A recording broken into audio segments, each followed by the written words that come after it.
karịsịa nwafe nna o bulisi nka agbabata obi na-ekwulu mmiri nwa ji efiwe na n'aka na mba igwu mụọ na chiri ga-echichi onyinye ọma chinyere ekwulu mmiri nwarupako na Lagos the chief executive officer the blessed TOSMAN limited ọgaranya n'iso na aga Amalu AKUNNAYA akụkarịsịa akụbakụ ọgaranya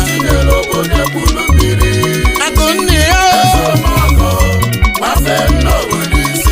akụabata ọgaranya